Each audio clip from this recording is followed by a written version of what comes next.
Segmentasi dan targeting. Segmentasi dan targeting. Di sini ada beberapa hal yang akan kita bahas. Pertama adalah ada 4 langkah dalam rancangan strategi segmentasi pasar, yaitu pertama adalah segmentasi pasar, kemudian targeting, kemudian diferensiasi, dan juga positioning. Setelah itu kemudian akan dibahas tentang dasar-dasar dalam pembagian pasar atau dasar-dasar segmentasi. Ada beberapa dasar dalam pembagian pasar, yaitu pertama bisa dilakukan segmentasi berdasarkan geografis, demografis, psikografis, dan juga perilaku. Setelah pasar tadi disegmentasi, setelah pasar tadi dibagi, maka segmen-segmen yang sudah didapatkan akan dievaluasi. Jadi kita akan melakukan pengevaluasian segmen pasar. Nah, dari segmen-segmen pasar yang sudah dievaluasi tersebut, maka kita akan melakukan pemilihan 1 atau 2 atau lebih dari beberapa segmen yang sudah ditentukan tadi untuk dilayani. Kegiatan ini memilih salah satu dari segmen pasar ini disebut dengan targeting. Kemudian setelah kita melakukan targeting, kita bisa melakukan yang namanya diferensiasi produk. Jadi kita membuat pembedaan produk atau value atau layanan yang akan kita tawarkan ke pasar. Nah, setelah kita melakukan diferensiasi produk, maka kita bisa mendapatkan namanya posisi produk di pasar. Jadi ini adalah strategi positioning.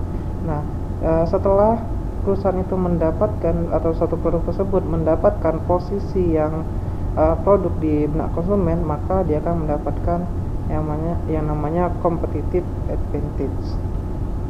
Baiklah, ini adalah pengertian dari segmentasi. Jadi di sini segmentasi adalah pembagian pasar yang heterogen. Di sini kita bisa lihat warna-warna yang berbeda di sini. Kemudian dari pasar yang heterogen sini akan dikelompokkan. Dasar dari pengelompokan ini adalah kesamaan. Di sini kita bisa lihat warna-warnanya sudah sama, jadi dikelompokkan berdasarkan kesamaan. Nah, setelah pasar menjadi lebih homogen, maka akan lebih mudah untuk dilayani. Seperti misalnya dengan warna yang sama ini, maka kita akan melakukan strategi sesuai dengan warna yang sama tersebut. Maka kita bisa lakukan yang namanya customized strategy. Mengapa segmentasi tersebut diperlukan?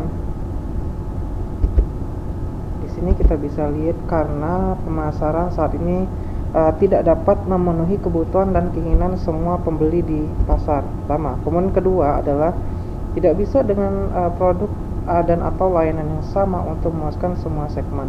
Karena akan banyak sekali kebutuhan dan keinginan yang berbeda-beda pada setiap segmen. Kemudian keterbatasan sumber daya, kemudian efektif dan efisien. Karena jika kita tidak melakukan segmentasi, sementara pesaing kita melakukan segmentasi, maka kita bisa kalah dari persaingan. Kemudian bagaimana bisa terjadi segmentasi? Di sini kita lihat ada satu bagan di sini sebelum pasar tersebut disegmentasi. Jadi pertama pasar dia punya needs dan juga wants. Pada awalnya mereka memiliki needs dan wants yang relatif sama.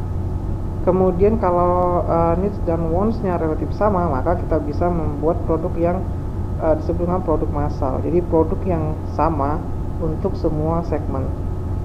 Jadi di sini kalau produknya produk massal, maka belum ada segmen khusus. Jadi strateginya lebih kepada strategi umum, dan juga pemanfaatan sumber dayanya itu relatif lebih kecil. Nah, sekarang ketika pasar ini membesar atau pasar ini menjadi lebih spesifik, maka needs dan wants-nya itu bisa sudah dipastikan akan sangat berbeda. Karena pasarnya menjadi luas dan juga needs dan wants-nya berbeda-beda, dan juga perusahaan menghadapi kendala yaitu keterbatasan sumber daya. Jadi kalau misalnya needs dan wants-nya berbeda-beda, maka pasar akan memerlukan produk yang spesifik. Misalnya di sini untuk segmen A itu dia membutuhkan produk A, untuk segmen B dia membutuhkan produk B, untuk segmen C dia akan membutuhkan produk C. Maka di sini strateginya juga akan strategi spesifik, dan penggunaan sumber dayanya sudah bisa dipastikan akan menjadi sangat besar. Ini sebagai contoh misalnya pasar handphone misalnya. Di sini sebelum pada awalnya pasar handphone itu needs dan wants-nya itu sama, yaitu orang yang membutuhkan alat komunikasi yaitu suara, telepon. Nah, untuk sekarang sudah berbeda, needs dan wants-nya sudah berbeda. Pasarnya juga akan semakin besar dan juga akan bisa jadi semakin spesifik. Need dan wants dari setiap orang pengguna handphone akan berbeda-beda. Misalnya ada orang yang membutuhkan telepon sebatas penggunaan basic ya, yaitu misalnya untuk nelpon dan SMS. Kemudian ada juga orang yang membutuhkan handphone untuk internet browser. Kemudian ada juga orang yang membutuhkan handphone untuk mengirim gambar atau MMS. Kemudian ada juga membutuhkan email, musik player, foto, video, dan juga kebutuhan office.